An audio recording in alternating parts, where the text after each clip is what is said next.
마을이 중심이 되는 이 재생에너지, 특히 이 태양광 부분을 좀 우리 주민들 중심으로, 마을 중심으로 확산시키기 위해서 어쨌든 뭐 열심히 좀 뛰고 있습니다. 제목은 제 햇빛 배당이란 말이 있는데요. 이 배당과 이 보상의 차이가 많이, 우리가 왜 이런 배당을 집어넣냐? 요즘에 햇빛 연금, 햇빛 배당, 정부 명칭은 정확히 햇빛 소득 말로 통일을 시켰는데요. 저희가 조직을 만들 때 햇빛 배당을 했던 이유는 우리가 주인이기 때문에 그럽니다. 주민이 주인이고 마을이 주인이다. 그러니까 우리의 정확한 어떤 사업 활동들, 노력의 결과물로 이제 얻는 것이 이제 배당입니다. 주주, 주인. 그래서 기업이 아이고 좀 피해 끼쳤으니까 미안하다. 뭐 2%, 4% 주는 이제 그런 게 아니라 우리가 직접 소유하고 운영하고 책임지는 확장해 나가는 좀 그런 우리 재생에너지 사업을 만들자 해서 저희 이름이 햇빛 배당적 네트워크입니다. 네. 그래서 뭐 이 부분도 뒤에 또 설명을 드리겠습니다. 네. 뭐 이제 기후 위기 시대 농촌이 직면하는 현실. 뭐 아리백은 잘 아시죠? 뭐 아리백이 다른 게 아니라 재생에너지를 가지고 100% 물건을 만들지 않으면 거기에 대해서 수출기를 막는 겁니다. 유럽에서 지금 강하게 먼저 시작을 했고요. 지금은 전 세계 기업들이 앞으로 아리백을 달성하지 않으면 수출을 못한다. 그러니까 특히 우리나라 같이 좀 그 수출에 많이 의존한 나라 같은 경우는 굉장히 타격이 큽니다. 그래서 우리가 잘 알고 있는 뭐 삼성, 현대뿐만 아니라 뭐 애플이라든지 그 구글 큰 대기업들은 이미 아리백을 진작에 달성했습니다. 진작에 달성했기 때문에 이 아리백을 재생에너지에 기반한 내 산업 활동들을 달성하지 못하면 앞으로 이 경제적으로 굉장히 큰 타격을 받을 수밖에 없는 뭐 그런 현실들입니다. 그러니까 탄소 국경 조정이라는 게 있는데요. 이게 뭐냐면 유럽에서 올해부터 탄소세를 매깁니다. 어떤 물건을 생산할 때 탄소 발생이 어느 정도 됐는지 그걸 다 계산을 합니다. 계산해가지고 그 나라에서 탄소세를 안 물고 왔으면 우리 국경을 통과할 때 그만큼 세금을 물리는 겁니다. 그래서 올해 당장에는 우리 뭐 알루미늄, 철강, 시멘트, 비료, 수소, 전력 이 6가지가 이제 적용이 됩니다. 유럽에 이제 이 물건을 수출하려면 추가적으로 어떻게 보면 그 세금을 물어야 됩니다. 그래서 이러한 어떤 재생에너지뿐만 아니라 내 산업 전체 제조 과정에서 필요했던 이 탄소 발생까지 이제 다 추적을 하게 됩니다. 올해는 23년부터 25년도까지 걔네들이 이제 시범적으로 예고 기간이었고요. 올해부터 이제 적용을 하겠다. 그리고 앞으로 이제 그 품목은 더 늘어날 겁니다. 그리고 아까 말씀드렸던 그 6가지가 사실은 모든 산업의 그 원료, 원재료에 가깝습니다. 철강이라든지 알루미늄, 전력, 수소가. 그래서 이제 모든 산업들이 앞으로 그 영향을 받게 될 것이다. 그래서 수출이나 산업 지형 자체가 이 에너지 문제, 탄소 제로와 그 제로의 어떤 그 방향 때문에 크게 영향을 받을 것이다. 여기에 조응하지 못하면 앞으로 이제 기업이 망할 수도 있습니다. 그러니까 뒤처지면. 그리고 이제 우리 농업이 많이 해당되는 건데요. 그러니까 화석연료 보조금 원래 작년에 다 폐지하기로 했습니다. 그 G7에서 앞으로 화석 보조금은 없다. 그러니까 대표적인 게 우리 농업 쪽에서는 농촌 쪽에서는 그 면세유 보조금인데요. 면세유도 원래 23년이 일몰이었습니다. 일몰인데 26년까지 이제 국회에서 3년 연장했습니다. 연장했고 아마 올해 말에도 또 연장을 하겠죠, 그죠? 그 세법을 또 개정해야 되는데 어쨌든 계속 이제 3년마다 그 일몰인데 좀 연장하고 있습니다. 대신에 연장할 때마다 그 규모가 좀 축소됩니다. 축소되고 또 화석연료 보조금 이 선진국 중심으로 G7이나 이런 나라들에서 다 폐지하는 흐름이기 때문에 결국은 농업 면세유 같은 경우는 앞으로는 장기적으로, 중장기적으로는 불가능할 것이다. 그리고 아마 옵션이 생길 겁니다. 그래서 뭐 농업 면세유를 일부 사용한다고 했었을 때 재생에너지나 탄소 저감에 얼만큼 기여했느냐, 그에 따라서 할당을 준다든지 아마 지금보다는 굉장히 축소될 가능성이 큽니다. 축소가 되거나 다른 옵션이 붙거나. 그리고 이거 참 서글픈 농촌 현실인데요. 농업 현실인데, 이 식량 생산만으로는 이 농촌 유지가 좀 어렵습니다. 이 농업이란 게 고부가가치 산업이 돼야 되는데 불구하고 지금 사실은 고부가치 산업이 아닙니다. 아니고, 그러니까 조금만 우리 물가가 오르고 농산물이 오르면 바로 지금 수입이 들어오고요. 지금 언론에서 엄청 떠들지 않습니까? 특히 지난주부터는 이 보수 언론에서 쌀값 가지고 엄청 많이 떠들고 있습니다. 이 보조금 가지고 이 농민을 다 퍼주는 거 아니냐. 그래서 이 정부가 농업 쪽에서 가장 성과 중에 하나로 얘기하고 있는 것이 쌀값을 좀 안정화시켰다. 이제 윤석열 정부 때 급락했던 쌀값들을 좀 안정화시켰다고 어떻게 보면 우리 농민 입장에서 굉장히 큰 성과인데, 오히려 이 물가 불안 좀 주범이다. 그게 무슨 말이냐면요. 앞으로 그러니까 농산물 가격이 우리 충분한 우리의 소득을 달성할 때까지 천정부지 오르기는 현실적으로 구조적으로 어렵습니다. 이 수입이라는 게 존재하고요. 그래서 결국은 그 시스템에 좀 적응되어 있는 우리 전업농들, 규모한 농들을 제외하면 많은 사람들이 안정적 농업 소득만으로 이 농촌 경제를 지탱하기에는 좀 어려울 것이다. 부족할 것이다. 물론 우리가 그걸 좀 개선하기 위해서 계속 노력하지만 어느 정도 한계가 있을 겁니다. 그래서 우리 농촌 지역에서도 또 다른 소득원들이 필요한 게 아니냐. 그래서 그러한 측면에서 유력한 소득원들이 앞으로 이 재생에너지가 또 새로운 기회가 되는 것이 아니냐. 뭐 그런 의견들도 있습니다. 그래서 이걸 보시면 뭐 이런 부분들이 앞으로는 많이 줄어들 것이다. 그런데 우리 농촌은 사실은 아직 좀 체감을 특히 못합니다. 특히 우리 농민들은. 그 이유는 이제 면세유도 있지만요. 제일 큰 거는 이제 농사용 전기가 워낙 싸기 때문에 그렇습니다. 농사용 전기가 한 3분의 1 가격밖에 안 됩니다. 우리가 만약에 내가 태양광을 생산한다. 태양광 요즘 생산하게 되면 도매가가 오늘 기준으로 한 130원, 120원 정도 됩니다. 그런데 농업용 전기는 한 60원대니까요. 60원은 이제 4배 정도 되거든요. 그러다 보니까 농민들이 체감을 못하고 있는 겁니다. 체감을 못하고 있고, 사실 면세유는 우리가 이 전기로 따지면 전기의 한 1, 9배 비쌉니다. 동일한 칼로리 에너지 생산 측면에서는. 근데 어쨌든 아직은 우리 농민들이 좀 그런 면에서는 좀 절감하지 못하는 부분들이 실제 외부 현실하고 그나마 우리 농민들을 좀 보호하기 위해서는 이 에너지와 관련된 장치들이 좀 있어가지고 아직 많이 안 와닿은 측면이 있습니다. 그런데 그런 부분들 앞으로 급격하게 좀 충격을 와닿을 것이다. 그래서 오늘 제가 주로 말씀드린 것은 농민들의 어떤 우리 스스로 쓰기 위한 이런 측면보다는 마을 중심으로 우리가 좀 새로운 소득원들, 새로운 어떤 경제적 활로를 창출할 수 있는 가능성들을 우리 정부가 추진하고 있는 햇빛 소득마을 중심으로 좀 설명드리겠습니다.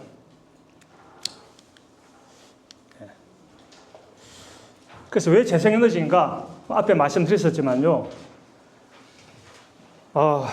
우리 이번 11월 달 농민대회, 작년 농민대회 구호 중에서 모 정당의 플랜카드인데요. 이 농촌은 도시의 에너지 식민지가 아니다는 이 플랜카드 하나 붙은 게 있었습니다. 어떻게 보면 굉장히 좀 가슴 아픈 구호인데요. 맞기도 하고 반은 맞고 반은 틀렸습니다.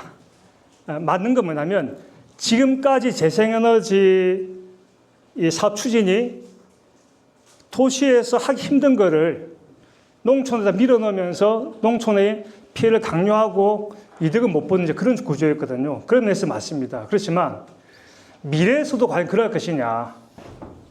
그러니까 오히려 우리가 좀 생각을 해보면요. 도시에서는 재생에너지 사업을 막 하고 싶어도 아까 이제 대구에서도 오셨는데요. 할 곳이 잘 별로 없습니다. 그리고 인구가 밀집되어 있어요. 공간도 되기. 그래서 뭐 어떤 발전소 하나 만들어도 사람들 그 효능감을 느낄 수가 없습니다. 그리고 자원량도 많지 않습니다. 건물이 들어서 있고 이미 산도 없고 그 우리 햇볕을 제대로 받을 수 있는 공간도 없고요. 산림 자원이나 이 바이오 자원이 부족하다 보니까 뭐 재생을 할 게 별로 없습니다. 반대로 농촌은 일단 햇빛이나 산림, 바이오 자원이 좀 풍부합니다. 풍부하고 그리고 아직은 마을들이 발달되어 있습니다. 함께 뭘 해보자 하는 이런 체계도 되어 있고요. 그리고 이런 사업을 도입했었을 때 우리가 보통 마을당 가구 수가 평균 50가구거든요. 물론 50가구 안 되는 곳도 있고 많은 가구도 있지만 그러니까 좀 우리 적절한 규모의 우리 재생에너지 사업을 마을에 추진했었을 때 실제로 주민들이 좀 혜택을 보고 효능감을 좀 느낄 수가 있습니다. 실제 우리 하루 생활에 또 마을 복지에 실질적 그 힘이 될 수 있는 그래서 이 농촌은 사실은 그 도시보다는 훨씬 더 유리한 상황이다. 그래서 우리가 이 기후위기 시대 국가 차원에서 탄소 중립을 얘기하고 재생 확산을 얘기할 때 아이고 너 알아서 해라. 우리 꼴보기 싫다. 그러니까 도시부터 한 다음에 들어와라.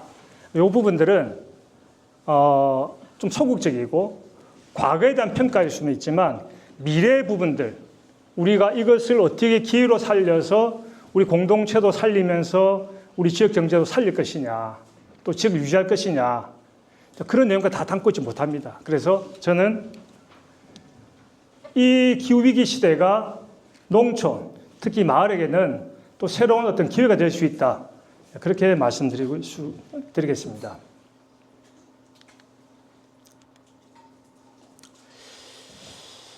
예, 우리가 농촌 재생에너지 하게 되면 가장 주민들이 반대하는 이유는 딱 하나입니다. 절대적인 이유가 이익이 우리한테 돌아오지 않는다. 이 눈꽃만큼의 이익만 주고 앞에 경관도 망가지고 뭔가 우리는 그 피해보는 것 같고 뭐 사돈 논사는 게 아니고 도시 자본들이 전부 다 돈을 벌더라. 그래서 이것을 가장 우려합니다.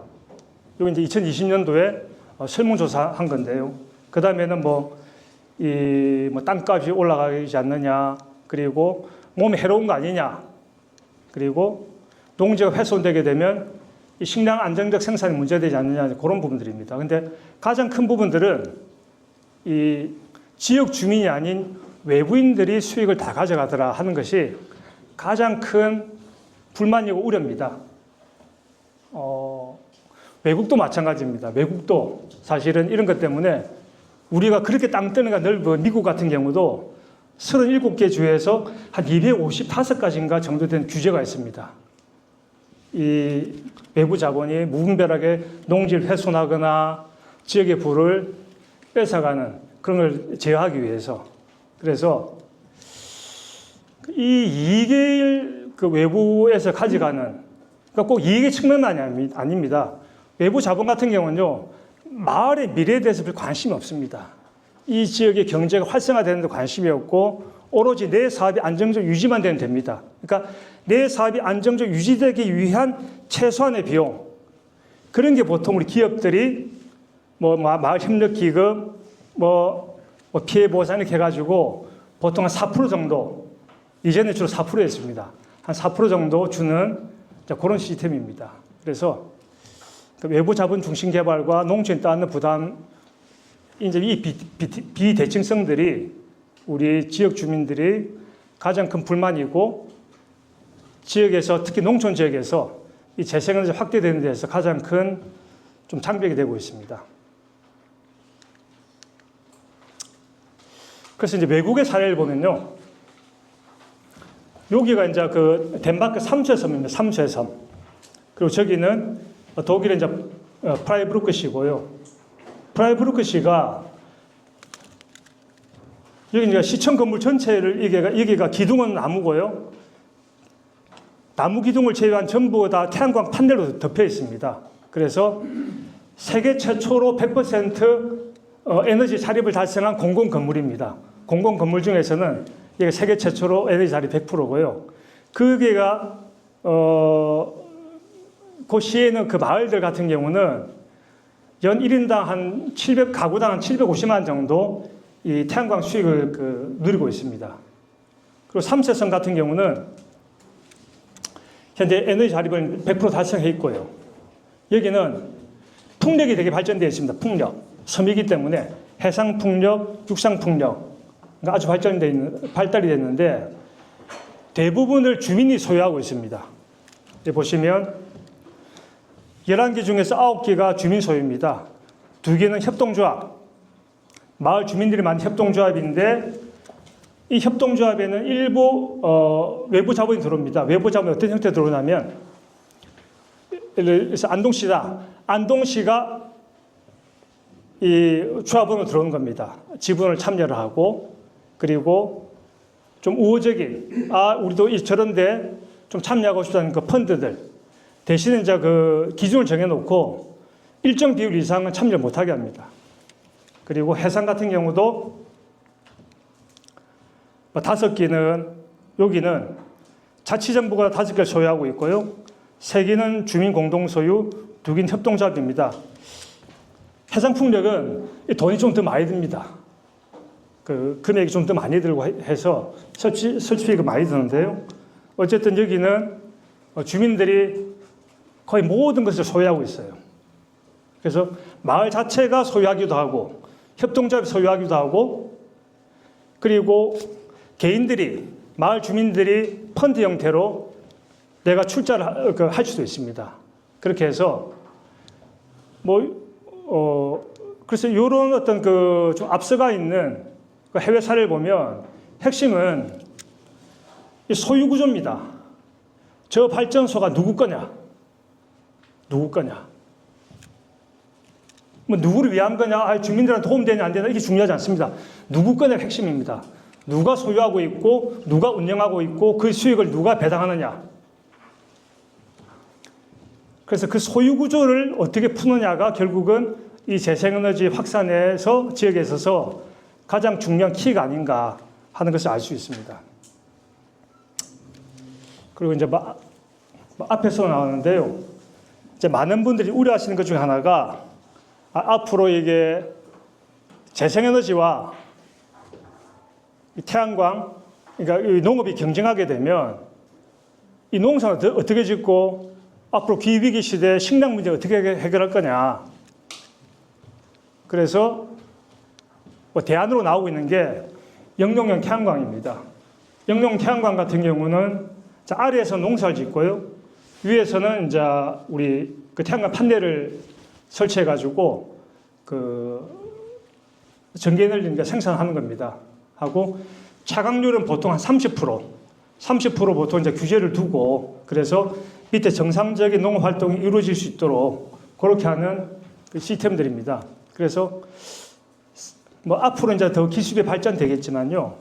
현재 기준으로 보면 한 20% 정도 감수가 나옵니다. 감수. 쌀 기준으로. 한 20% 정도 생산량이 좀 줄어들고 품목에 따라서는 생산량이 더 늘어난 품목이 있습니다. 약간 음지성이 강한 광포화도가 낮은 대표적인 게 생강, 블루베리, 포도, 차, 버섯 이런 것 같은 경우는 사실 생산량이 더 올라갑니다. 그런데 일단 우리가 통상적으로 보통 우리가 쌀 기준을 많이 보다 보니까 생산량 일부 좀 줍니다. 주는데 그런데 이제 그 왜 영농 태양광을 그럼 이 식량에 심각한 문제 생기지 않느냐라고 하는데 우리나라 농지가 매년 엄청나게 줄어듭니다. 극적으로 줄어들어요. 줄어들고 올해가 2026년이지 않습니까? 우리 이제 드디어 농민 나이 평균이 70세를 돌파했습니다. 작년이 69.7세였거든요. 올해 이제 70세입니다. 차이가 있겠지만요. 보통 70세를 기점으로 농민들이 내 이제 농사를 좀 줄여야 되겠다. 농사를 좀 그만둬야 되는 거 아니냐 이제 고민하기 시작합니다. 그리고 72세, 3세가 되면 급격하게 이제 노동력이 이제 약화됩니다. 이제는 뭐 감자 한 박스나 양파 한 박스 이제 들기 어려지죠. 그리고 75세부터 보통 우리가 은퇴를 시작하거든요. 그래서 지금의 우리나라 그 농업 인구 구조라든지 그리고 급격한 도시화 이런 걸 감안한다고 한다면 뭔가 농지를 지킬 강력한 수단이 있지 않고서는 그리고 그걸 지킬 만한 동인이 있지 않고서는 사실은 가만두더라도 농지 사라집니다. 사실은.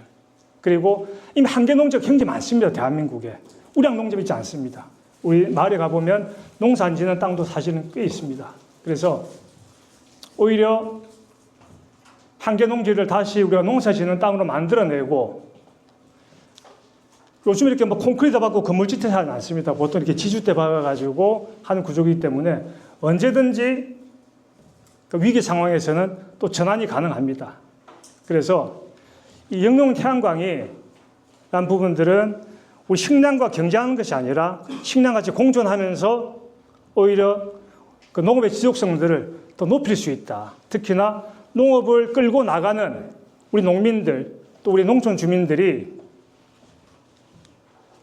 저 땅을 보면서 한숨 쉬는 게 아니라 우리가 지상에서는 농사를 지어서 소득을 얻고 하늘에서는 햇볕 농사로 소득을 얻는 그런 구조를 만들 수가 있다. 그래서 오히려 농업을 더 지속 가능하게 만들고 식량 안보를 튼튼하게 할 수 있는 그런 어떤 밑바탕이 될 수 있다. 그렇게 말씀드릴 수 있을 것 같습니다. 그래서 보통 통상 우리가 이건 거의 전 세계가 동일합니다. 일단 뭐 쌀 기준으로 보게 되면 우리가 농업 매출은 쌀 600평 한 240만 원, 태양광 매출은 한 2천만 원 됩니다. 우리가 그런데 순위 구조를 따지면 한 6배 정도, 보통 우리가 6배에서 한 7배 정도 보고 있습니다. 그래서 뭐 이런 구장 보더라도 굉장히 농민들 또 농촌 지역의 어떤 소득 측면에서는 크게 좀 도움이 될 수 있다 말씀드릴 수 있을 것 같고요. 그래서 앞전에 말씀드렸었는데요.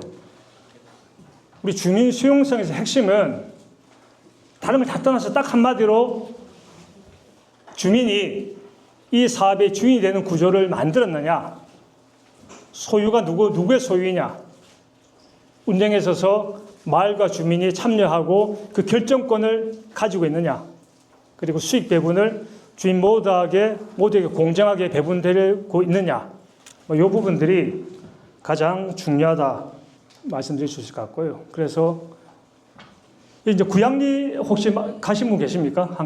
가보신 분들? 네네. 제가 이제 실제 그러면 이런 사례들이 과연 우리가 좀 보편성이 있느냐, 작동되느냐, 그 사례를 가지고 말씀드리겠습니다. 여주에 보면 이제 구양리라는 마을이 있습니다. 그 세종대왕면 구양리가 있는데 여기서는 정부 예산 영원으로 전국 최초로 공동체 협회성 발전소를 만들었습니다. 이 그림이 뭐냐면 마을을 하나의 발전소로 묶은 겁니다. 처음에 이제 본인들이 추구했던 이 개념도입니다. 그래서 이 보시면요, 이 발전소 여러 개 있죠.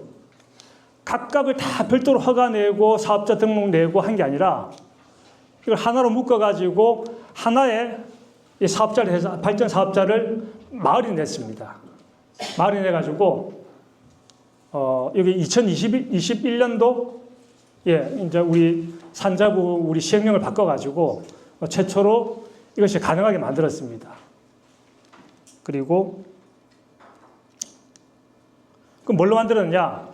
저기가 총 금액이 16억 7천만 원 들었습니다. 16억 7천만 원. 마을에 16억 7천만 원이 있느냐? 당시 마을에 16억 7천만 원이 없습니다. 그래서 그럼 어떻게 했느냐? 다행히 마을이 이장님이 좀 똑똑하셔가지고 좀 모아놓은 돈이 있었어요. 그러니까 수계기금을 계속 좀 모아놨습니다. 계속 좀 모아놓고 또 기회가 있으면 또 땅도 사고. 그래서 땅을 내고 그리고 자부담을 1억 6,700만 원 자부담을 하고 나머지 14억, 15억 정도는 대출로 했습니다. 대출. 광주은행에서 대출하고 신입에서 대출하고 두 개 대출로 했습니다. 그래서 얘기하는 겁니다. 정부 예산이 1원도 투입되지 않은 주민 주도형 모델이라는 게 그래서 나온 겁니다. 그러니까 이게 착각하신 많은 분들이 그 질문 많이 하시는데요.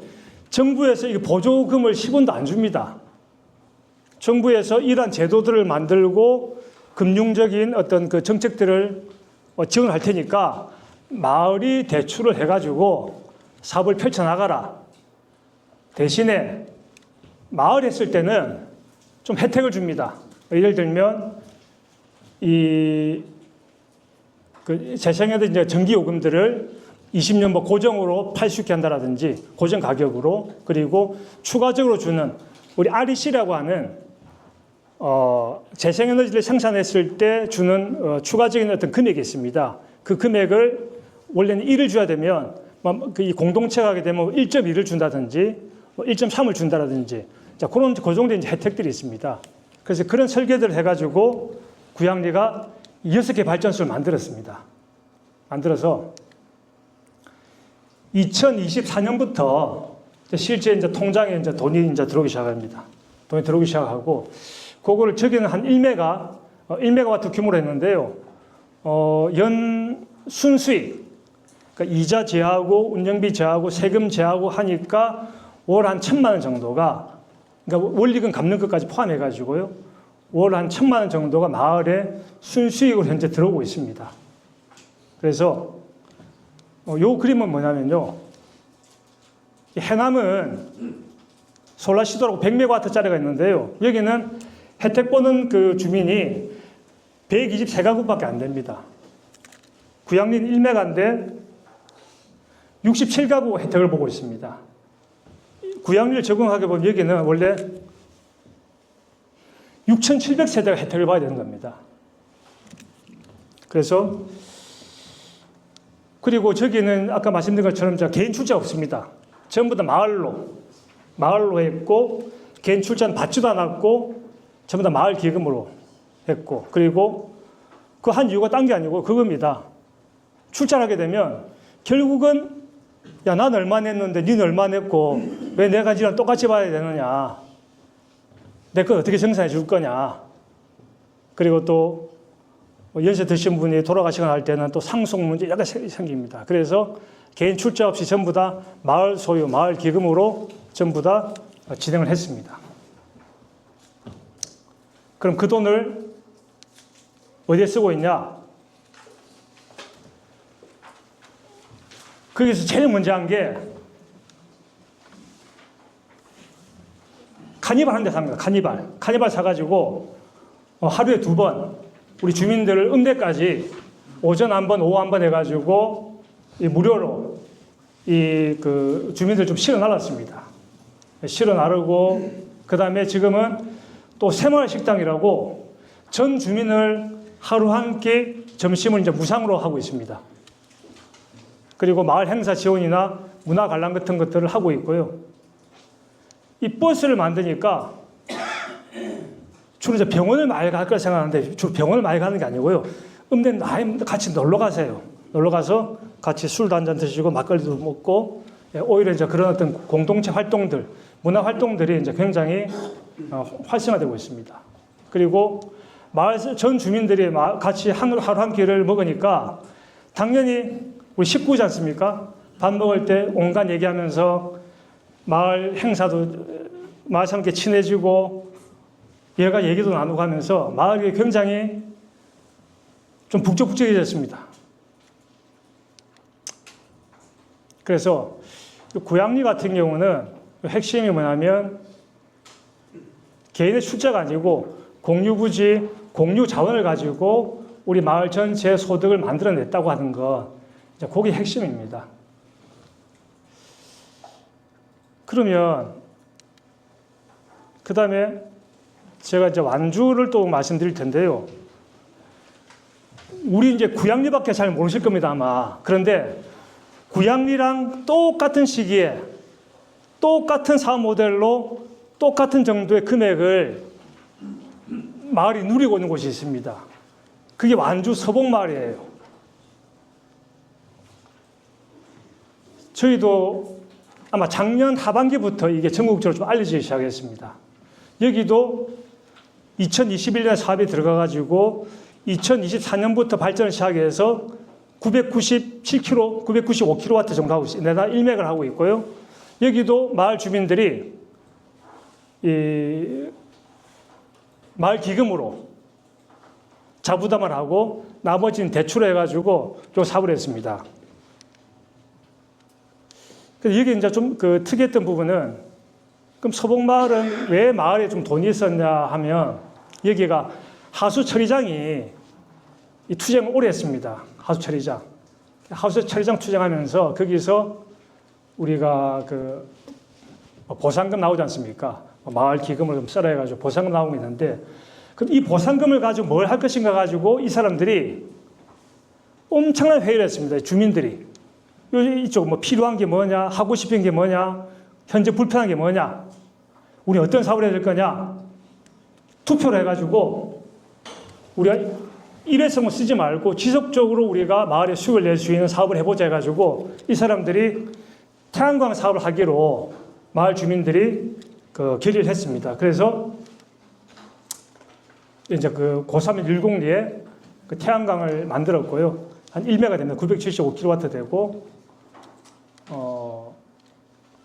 여기도 똑같습니다. 일단 사무장 고용해서 쓰고, 그 경로 식당에서 무상으로 식사를 주고, 이 마을은 50%는 무조건 기금으로 적립합니다. 야, 이거 해보는 게 너무 좋다. 우리가 막 쓰지 말고, 앞으로 이것들 우리가 마을 사업 자금으로 써가지고 이런 좋은 사업들을 좀 더 많이 만들자 해서 50%는 기금으로 계획 적립해 나가고 50%는 씁니다. 그런데 작년에 이 나이 드신 분들께서 야, 내가 이제 얼마 남았냐. 그래서 우리 노인네들은 뭔가 좀 더 혜택을 줬으면 좋겠다.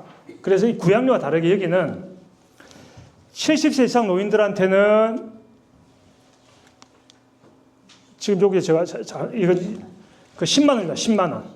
예, 10만 원씩 드리고 있습니다. 그리고 75세 이상은 5만 원씩 더 드립니다. 15만 원씩. 그래서 이 70세 이상의 어르신들한테는 마을에서 이제 연금처럼 드립니다. 매달 현금으로.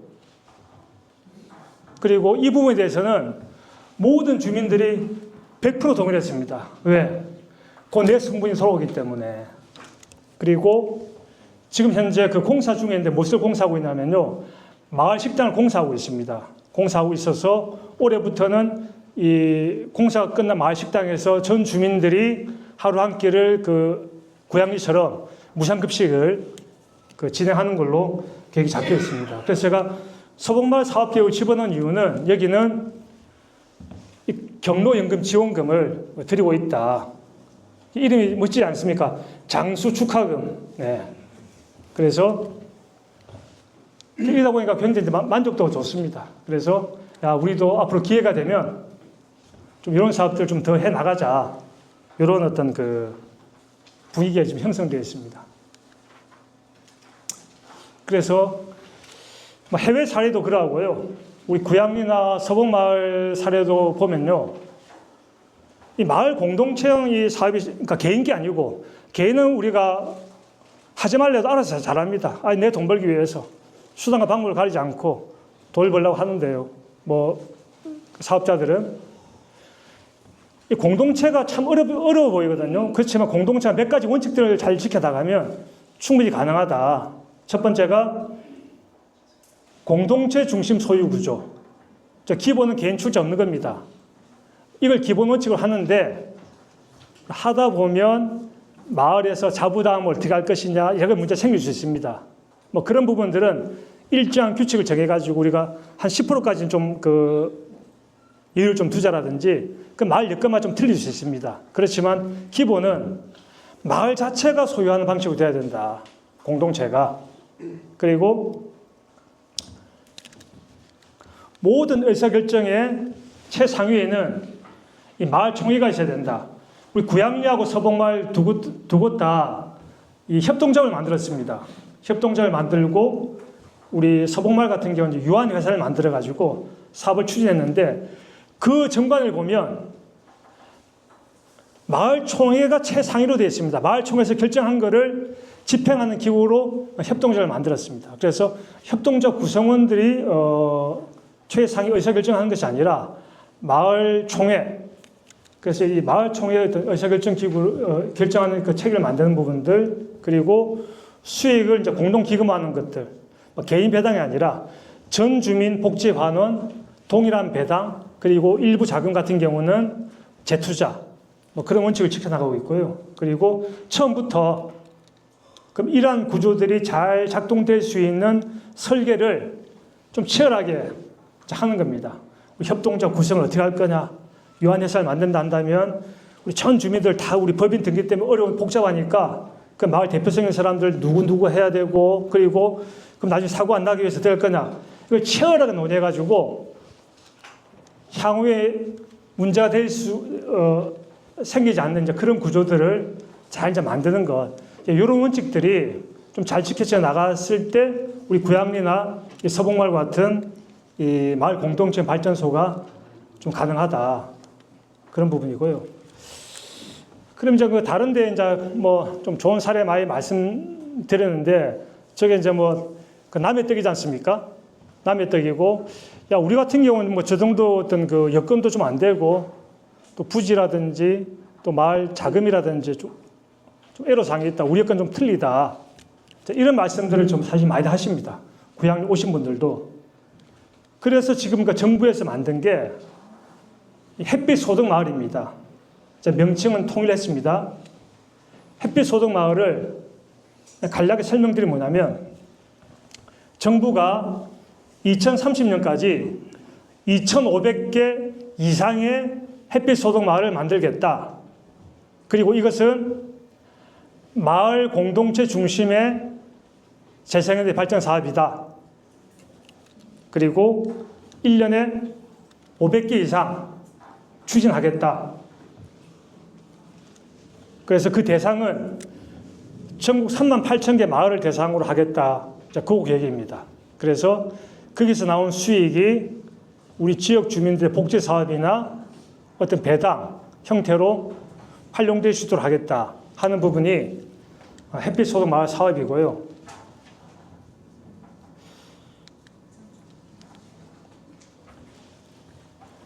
그 책에는 행안부가 총괄인데 원래는 처음에는 농식품부가 하겠다. 그래서 원래는 500개였습니다. 1년에 100개씩. 그런데 대통령님께서 너무 적다. 이게 말이 되냐. 이 좋은 사업들을 좀 빨리 좀 확산하자. 특히 우리 농촌의 기본소득이 굉장히 소득이 부족하기 때문에 이것들을 좀 빨리 좀 확산하라. 그랬더니 기후에너지부에서 그럼 우리 2,000개를 하겠습니다. 라고 바로 발표합니다. 또 대통령님께서 11월 16일 날 국무회의에서 빨리 좀 해라. 제일 빨리 하려면 어떻게 되느냐? 그럼 행안부가 총괄을 해가지고 농식품부 500개, 기후에너지부 2,000개 그 이상을 할 수 있도록 좀 속도를 내라. 그래서 현재는 행안부 총괄, 아마 행안부 총괄이면 지자체를 통해서 아마 이 사업들이 공고가 나가고 많이 추진될 겁니다. 그리고 그 세부 내용은 농식품부에서 책임진 500개, 농식품부 500개는 농지나 저수지, 그리고 기후에너지부가 책임진 2,000개는 농지와 저수지를 제외한 유유부지, 예를 들면 대표적으로 하천부지, 댐 공유수면, 도로 사면, 폐철로, 폐교, 즉 활용 가능한 모든 국가가 관리하고 있는 유유부지를 활용해서 햇빛 소득 마을을 추진하겠다. 이게 현재까지 정부의 계획입니다. 그리고 그럼 농지를 나 저수지를 마을들이 가지고 있느냐? 자, 가지고 있지 않아요. 농사지을 땅도 부족하고 개인들 같은 경우는 그리고 주로 임대를 많이 하지 않습니까? 그런데 개인 땅을 했을 때는 20년간의 안정적인 발전 사업을 담보하기도 어렵고 또 마을 전체의 이 이득을 추구하기가 좀 제약이 많이 생길 수가 있다 해서 기본은 공유부지입니다. 농어촌공사가 가지고 있는 농정에서 보유하는 농지 또는 저수지 이 자원들을 활용해가지고 추진하겠다는 게 농식품 500개 그리고 아까 말씀드린 것처럼 그 제외한 나머지 부지에 대해서 유유부지를 국가가 관리하고 있는 유유부지에 대해서 마을들이 계획을 냈었을 때 적극적으로 활용할 수 있도록 추진하겠다. 여기까지가 현재 정부에서 나온 그 얘기고, 그래서 이 속도를 내기 위해서 1월 중으로 사업 추진단, 행안부 산하에 햇빛 소득마을 사업 추진단을 하기로 했는데 아직까지 이제 구성됐다고 발표는 하지 않았습니다. 그래서 아마 1월 중으로 좀 정리가 돼 나와서 더 세부적인 계획이 나올 겁니다. 그러면 정부가 그렇게 하겠다고 하는데 실제로 마을들이 좀 접근하기 위해서는 좀 더 디테일이 필요하다. 그래서 요 네 가지 정책이 나옵니다. 첫 번째가 뭐냐? 개통 지원입니다. 개통 지원. 지금 대한민국은 대부분 다 이 발전을 할 수가 없습니다. 재생에너지 사업 허가가 안 납니다. 왜? 대기가 너무 많이 있습니다. 대기가 몇십 기가 밀려 있습니다. 그래서 마을이 뭐 하고 싶다. 그러면 알겠습니다. 한 6년 기다리셔야 됩니다. 6년. 지금부터 내가 신청하게 되면 6년 정도 기다려야 됩니다. 근데 그마저도 안 돼요. 왜 안 되느냐? 아까 우리 어디서 오신 분이 설명해 주셨는데요. 좀 업자들이 먼저 잡아버립니다. 왜냐하면 그 사업하신 분들이 이랬으니까 안동 어느 지역에 아마 그 변전 용량들 그 계획을 아마 수립하는 것 같은데 그러면 마을 사람 모르지 않습니까? 그럼 한전이나 한전 주변에서 사업하시는 분들 그 정보 빨라요. 그러면 일단 무조건 신청을 해놓고 보는 거예요. 그래서 사실은 이 마을 주민들, 농민들은 영원히 개통에 접근이 안 돼요. 그래서 그 사람들하고 손을 잡고 뭐 명의를 좀 빌려주든지 협업하든지 그런 방법들이 사실은 지금까지 통용되는 방식입니다. 그래서 우리 햇빛 배당 네트워크가 어떻게 보면 가장 앞장섰습니다. 강력히 건의를 해가지고 마을이 할 때는 무조건적으로 내놔라. 한전이.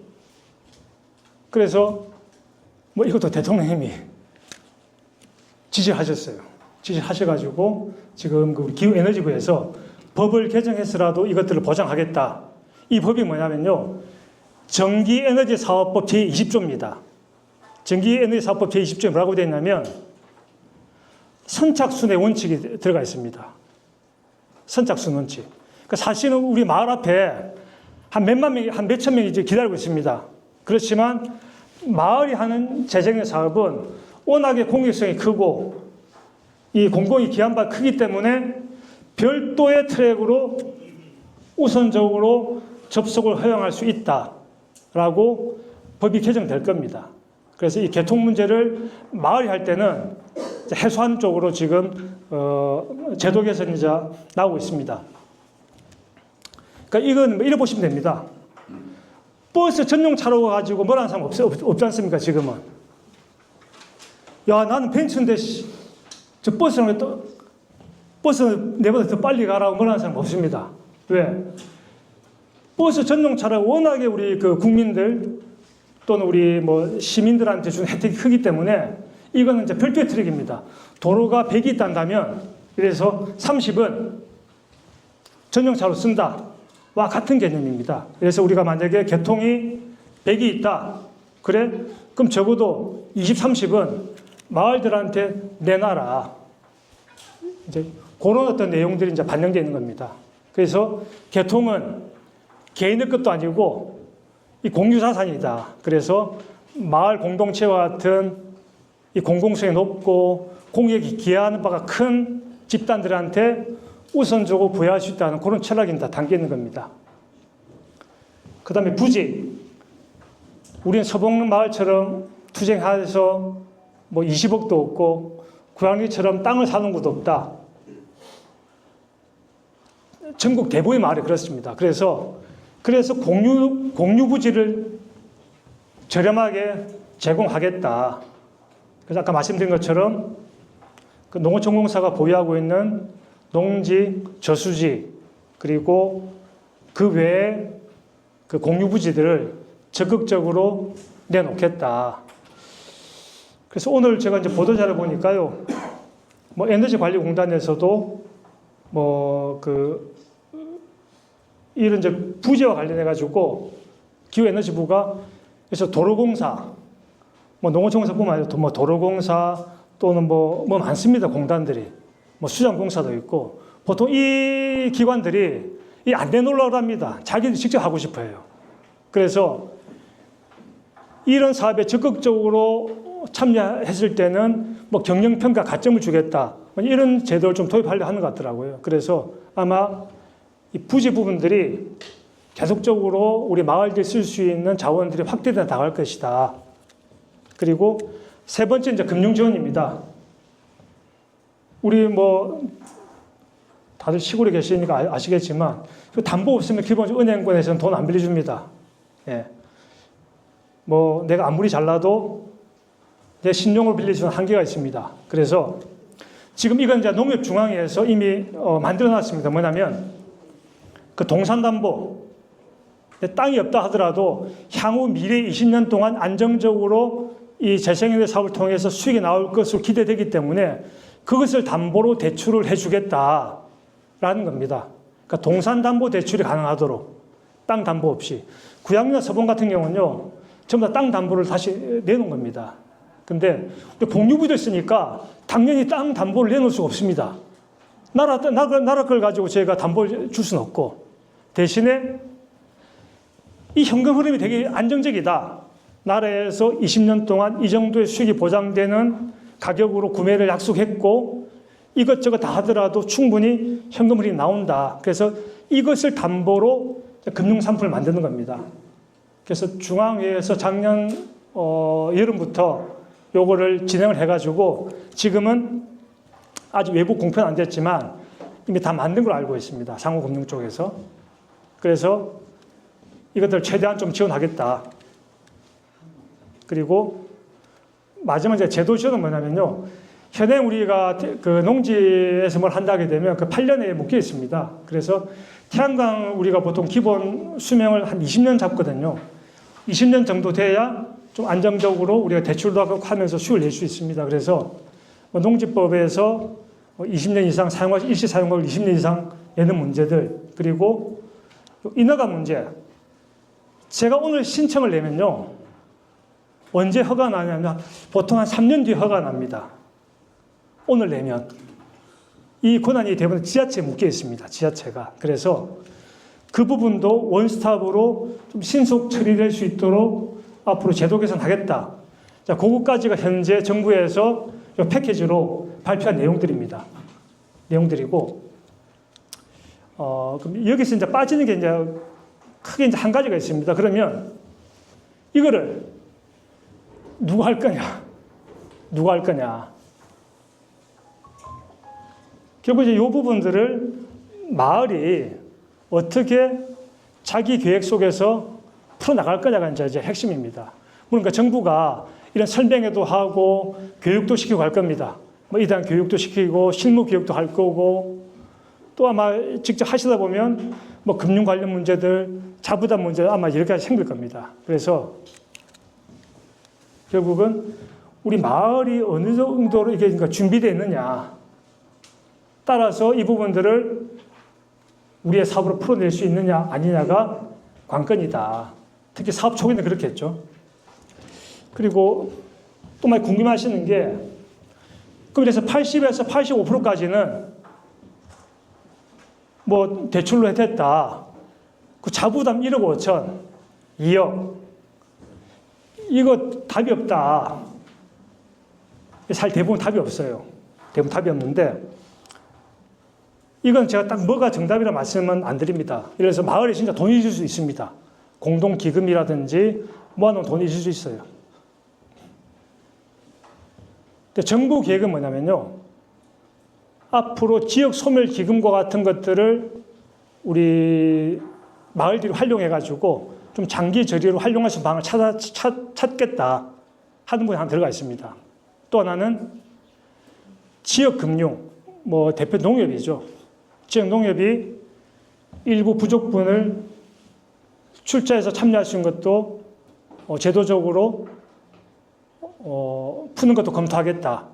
그래서 이 마을이 가지고 있는 어떤 어려운 점들을 적극적으로 좀 해소하기 위해서 계획을 가지고 있습니다. 그런데 아마 26년에는 당장 올해는 햇빛 소득마을 공고가 나가고 하더라도 아까 말씀드린 것처럼 지방 소멸 기금이라든지 또 지역 농협들이 다 준비가 안 됐을 수 있습니다.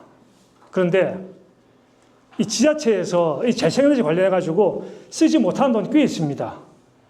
사업이 개통이 막혀 있고 또 사업자들이 있다 보니 형평성 문제 때문에 지자체에서 줘야 될 돈들을 집행 못하고 이렇게 재어놓은 돈이 사실 꽤 많이 있거든요. 그래서 그런 부분들을 좀 적극 활용해 나간다면 초반에 이 사업 참여 부분들을 좀 풀어낼 수 있는 한 방법입니다.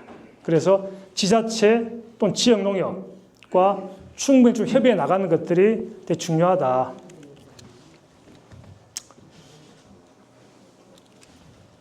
이게 사실 우리 구양리 할 때는 이런 게 없었습니다. 다 이제 맨땅에 한 거죠. 우리 서보마을도 마찬가지고 이제 거기에 사업들 들이다 보니까 이런 부분들을 풀어낸다고 한다면 우리 마을들이 충분히 한번 도전해 볼 만하겠다 하는 것들입니다.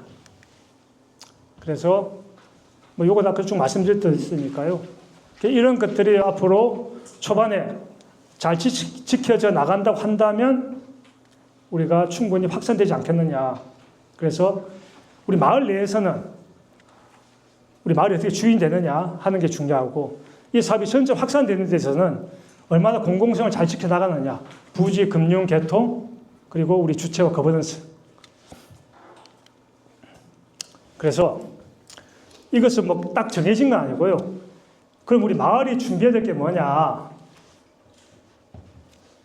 아직까지 정부 세부 계획이 안 나왔지 않습니까? 그렇지만 제가 설명드린 이 틀들에서 아마 좀 더 디테일해지는 더 들어가는 거지 큰 틀은 잘 바뀌지 않습니다. 그 네 가지 기둥, 개통, 부지, 금융, 그리고 주체 문제는.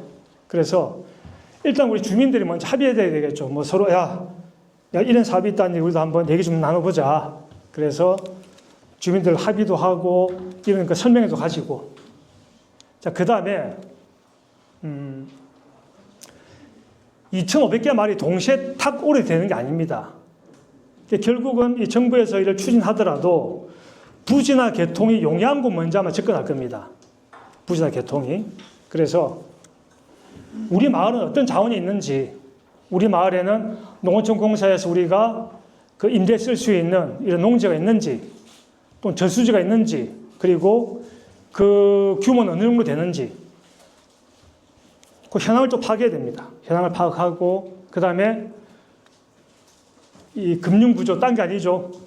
이 사업 추진한다고 한다면 실제 농협에서 이런 대출이 어떻게 가능한지, 그러면 어디까지 대출이 가능하고, 그럼 우리 부족분들은 우리가 어떻게 또 채워나가고, 그럼 그 이자 계산 또 어떻게 하고, 이런 것도 미리 또 고민하셔야 됩니다. 그리고 요 법적 주체는 아까 우리 협동조합을 만들어야 되는데 협동조합이냐 또 유한회사냐 우리 마을에 그럼 적합한 형태의 법인격은 어떻게 갖출 거냐 그리고 그 의사결정 구조는 어떻게 할 것이냐 그리고 뭐 이런 전반을 제가 행자부가 총괄하기 때문에 지자체 역할이 좀 중요해졌습니다. 그래서 지자체하고 같이 중간중간 얘기하면서 꼭 선우차 있다기보다는 이 전반적인 것들을 마을들이 검토하고 체크하고 반복적으로 좀 풀어야 돼요. 이런 숙제들입니다. 그래서 요거는 뭐 현재 이제 정부가 햇빛 소득 마을로 가지고 있는 계획은 이제 1메가인데요. 한 300km에서 1메가. 그래서 마을 여건이 우리는 한 300km밖에 안 된다. 그럼 300km 하시면 돼요. 우리는 한 500km가 맞다. 그럼 500km 하시면 됩니다. 꼭 1메가에 매달릴 필요가 없습니다. 마을이 가지고 있는 여건에 따라서 일단 사업을 먼저 시작해 보는 게 되게 중요합니다. 근데 우리 통상 우리 기준을 1메가 잡았었을 때 1메가 같은 경우 우리가 주민들 복지기금이나 또 우리 주민 배당을 쓰고 2메가까지는 거의 이제 그런 내용들입니다. 주로 이제 복리들을 증진시키는. 3단계는 뭐냐? 요건 예를 들어서 한 3메가 마을이 좀 용량이 더 늘어나게 되면 실제 농사에 쓸 수 있는 거죠. 농사에 쓰고 정밀소도 쓰고 그렇게 해가지고 또 뭐 스마트팜에도 스마트 농장을 쓰고 그래서 실제로 탄소 감축들을 이제 이뤄나가는 단계. 4단계는 우리 청년농, 기촌농한테 마을이 가지고 있는 쿼터가 늘어났을 때, 뭐 1메가에서 2메가 늘어났을 때, 우리 마을은 우리 젊은 사람 들어오게 되면 한 200kg를 주자. 200kg 너무 많습니까? 200kg 한 200만 원이거든, 월. 한 100kg를 주자. 그래서 이 100kg를 기반으로 얘가 마을 일도 좀 하면서 자기 농사 할 수 있도록 기반을 깔아주자. 뭐 그런 겁니다. 귀농 기촌. 그리고 마지막으로는 이제 좀 안정화됐을 때, 뭐 예를 들어서 한 50가구 기준으로 한 5메가 정도 되면 각 우리 개인당 한 50만 원 정도씩 줄 수 있습니다. 50가구 한 100명이라 본다면 월 50만 원 정도를 주민들한테 마을이 주는 기본소득, 마을연금처럼 줄 수가 있습니다. 그러니까 서곡마을이 지금 노인들한테 15만 원, 10만 원 주듯이. 그래서 그것들은 한 예시입니다. 꼭 뭐 이렇게는 아니고요. 그리고 확산은 제가 왜 집어넣냐면요. 그럼 영원히 마을만 하냐? 우리 개인들은 영원히 이제 줄 서야 되냐? 개인들이 영원히 줄 서야 돼, 사실은. 상당 기간 동안. 왜 그러냐면 이 개통자원이 없습니다. 개통자원이. 그래서 지금 우리 개인들한테 풀어달라는 것이 사실은 비현실적이에요. 마을하고 개인이 경쟁할 수는 없습니다. 당연히 마을이 한다고 했었을 때 개통도 풀어주고 금융도 지원해주고 부지도 내주는 겁니다. 개인이 내 땅에서 내 돈 갖고 가고 싶다. 그럼 하세요입니다. 하세요. 대신에 이런 제도적 혜택들은 당장 주기 어렵습니다. 우리 땅도 제한되어 있죠. 그리고 개통도 제한되어 있죠. 그래서 어떤 분들이 질문하십니다. 그럼 너무 이것들 억압하는 거 아니냐. 이거 우리 산업이 성장하겠느냐. 그 말은 100% 맞습니다. 100% 맞는데 현재 우리가 가지는 대한민국이 갖고 있는 자원 자체가 그렇습니다. 우리 뭐 선로 문제 그리고 나라가 가지고 있는 땅 문제 이런 거기 때문에 일단은 우리가 공동체부터 마을부터 풀어주고 지원해주고 여기서 뭔가 좀 안정화되고 수용성도 높아지고 지금 비닐하우스 보고 보기 싫다 그러는 사람 없지 않습니까? 처음 비닐하우스 보면요 아름답지 않습니다, 사실은. 근데 그 비닐하우스 통해서 우리가 소득도 이뤄내고 우리 옆집 사람이 거기서 열심히 농사해서 돈도 벌고 마을에서 밥도 먹고 자리도 사고 하니까 좋은 거지. 이 태양광도 그렇게 될 수도 있습니다. 그래서 그런 단계가 되게 되면 우리가 충분히 확산될 수 있다. 그런 면에서 처음에 이제 공동체가 정착된 다음에 공동체 쿼터 방식으로 개인들이 참여하는 뭐 청년이라든지 마을 사무장이라든지 이장님 하시면 안 되겠죠, 그죠? 하고 3단계는 이 여러 가지 여건이 좋아졌을 때 개인들도 좀 참여할 수 있도록 하자. 자, 그런 면에서 이렇게 3단계를 좀 정리해봤습니다. 그러니까 저희가 주장하는 것이 우리 뭐 공산당이냐 이런 게 아닙니다. 우리 수용성과 우리가 가지고 있는 이 물리적 한계들을 속에서 일단은 공동체로 먼저 가야 된다. 그런 말씀드리고 싶고요. 그래서 이건 제가 다 말씀드렸습니다. 이런 부분들이 지금 다 그러니까 제도 개선 과제인데 아직까지 법이 통과된 건 아직 하나도 없습니다. 다 지금 정부에서 그렇게 하겠다. 그리고 대통령님이 다 지시를 해서 빠르게 상반기 중에 정리하겠다는 내용들입니다. 그러니까 예를 들면 농어촌공사가 가지고 있는 땅이 대한민국 전체 땅의 1%밖에 안 됩니다. 우리 150만 헥타르 정도 됐는데 한 1만 5천 헥타르 정도밖에 안 됩니다. 사실 나눠줄 땅이 별로 없어요. 국가가. 그래서 마음 같아서는 나라가 농지 한 10% 정도 사자. 그래서 앞으로 우리 농지 가격도 일정 정도 자산의 하락도 방지하면서도 이러한 우리 재생의 사업들, 또 청년들한테 나눠준 땅들, 또 전업농들한테 나눠줄 땅들을 많이 확보하자. 그런 의미입니다. 그래서 지금보다는 우리가 나라가 책임져야 될, 나라가 컨트롤할 수 있는 농지나 공공부지가 더 많아져야 됩니다. 그렇게 마을들한테 줄 수가 있습니다. 개통우선 접속 제도와 이거 마찬가지고 법이 개정될 텐데 이 법 개정을 여전히 반대하는 사람들 좀 꽤 있습니다. 이렇게 하면 되니까 굳이 법으로 만들지 말자. 법으로 만들면요 정권이 바뀌어도 대통령이 바뀌어도 계속해야 됩니다. 우리 이걸 반드시 제도화시켜 놔야 됩니다. 그리고 이 금융은 저는 이제 이 사업이 활성화되면 꼭 농業뿐만 아니라 다양한 이제 금융 상품이 나올 거라 봅니다. 그래서 거기에 우리 국가가 또 지자체가 차액 2차 보전 방식 있지 않습니까? 그럼 주민들은 1.75%짜리 써라. 또는 2%짜리 써라. 나머지 차액은 국가가 지원한다라든지 다양한 방식이 있습니다. 그래서 그런 어떤 이제 금융적인 부분들이 또 많이 개선돼야 됩니다. 그래서 이러한 부분들이 앞으로 상반기에 진행이 될 것이고 저를 포함한 여기 계신 모든 분들이 이러한 제도가 실제 마을이 재생의 사업에 원활히 참여하고 성과를 낼 수 있는 방향으로 개선될 수 있도록 좀 함께 힘을 좀 모아주셔야 됩니다. 그래서 이거 의례적인 얘기죠. 우리 햇빛소득, 식량안보, 마을 공동체, 지속가능성, 지역성장 이런 부분들이 우리가 햇빛소득이라고 하는 이 햇빛소득 특히나 이 마을을 중요시했지 않습니까? 마을. 이런 틀 속에서 우리가 아름답게 만들어갈 수 있지 않겠는가. 자, 여기 이제 식량안보만 적어놨는데요. 우리나라가 한 해 에너지로 수입하는 게 230조입니다. 230조 원. 우리 농업 총생산액이 50조인데요. 우리가 식량안보만 얘기하지 에너지 안보는 얘기 안 하고 있거든요. 에너지와 식량을 함께 하는데 그래서 이 부분은 우리가 앞으로 우리 국가의 에너지 그리고 국가의 안보, 우리 후세대 미래를 위해서도 굉장히 중요한 사업입니다. 네, 여기까지 설명드릴 거예요. 네, 딱 50분 좀 지났습니까? 네, 고맙습니다.